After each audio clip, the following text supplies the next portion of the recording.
Vicky, I know that you talk about Twitter and you talk about technology, but you've also been a victim, unfortunately, of abuse online, predominantly on Twitter. What happened? It was actually back in the days when I was living in California, so quite a while ago now, when social media literally had just kind of exploded.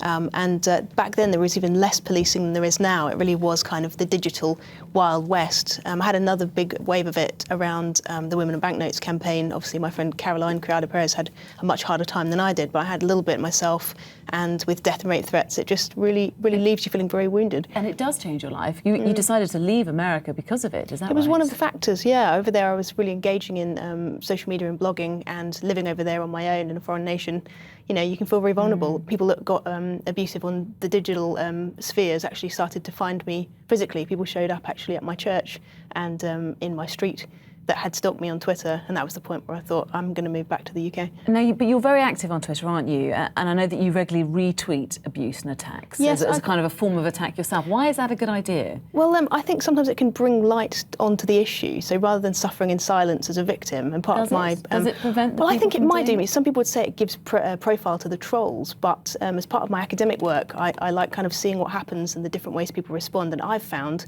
statistically that it's worked better to retweet, to bring these things into the light, because then actually peer policing can kind of take over, and other people can say, oh wow, people are saying that to you in private, I didn't know, now that I do, I'm going to step in and help. So there's a kind of a social good, kind of public ethics thing that can kick in where we help each other. Christina, let's bring you in now, because unfortunately, like Vicky and Stan, there's many people who get abused on the likes of Twitter. Legally, what can they do about it? Where does the law stand?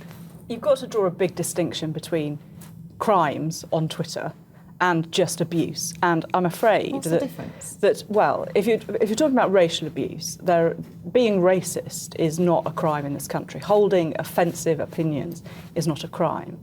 The two areas where there are criminal offences would be a set of offences that can be racially aggravated, so racially aggravated harassment or assault, and separately there's a crime of inciting racial hatred.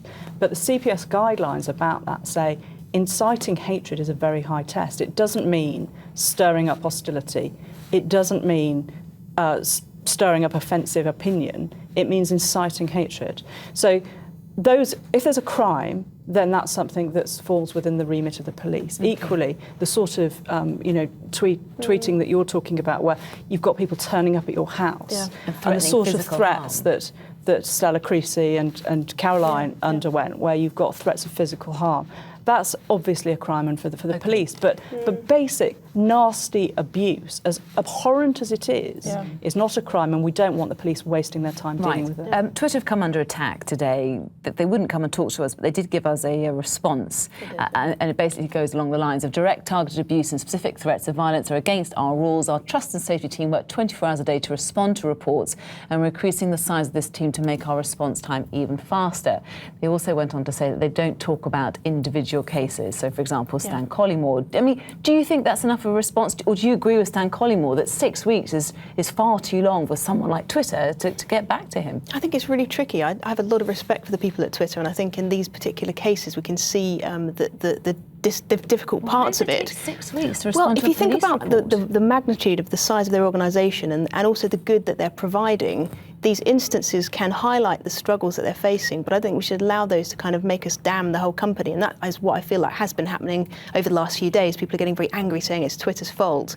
They are learning, as we are, this new digital technology. As we go, there will be problems, and one of the problems is if they clamp down too hard, too fast, say on anonymity, for example, we lose all the good benefits of anonymity that can enable people to speak out. Well, let's get to some... Can I just say on that, that it is possible to use the legal process much more quickly than that in the right kind of cases. So you can get an order requiring companies to give you that information. Right. So it is possible. I just want to get to some of our viewers' opinions. Paula Mulliverhill from Facebook says, if people put their thoughts on Twitter, then they should expect some banter, but no excuse for racism. And another gentleman says, if Twitter is there if you want to participate. If you don't like the comments, you have a choice. You ignore them or close them down. That's actually Lynn Lockhart. So a lot of people are not that sympathetic with you and saying, if you're on Twitter, you have to expect it. What would you say to them? And I do think you have to expect it. But for many of us, Twitter's actually a workplace. If you're involved in broadcasting, journalism, racism, anything like that, it becomes a place of work. And I think we have the right to go into a workplace and not feel like we're going to be vulnerable. And again, also I'd say on the kind of abuse side of things, I'm not saying people shouldn't be able to have differing opinions. Sometimes people will actually call that trolling, won't they? They'll say, you disagree with me, you're a troll. I'm not saying that. It's just the violent threats and the things that make you afraid to actually walk out the front door.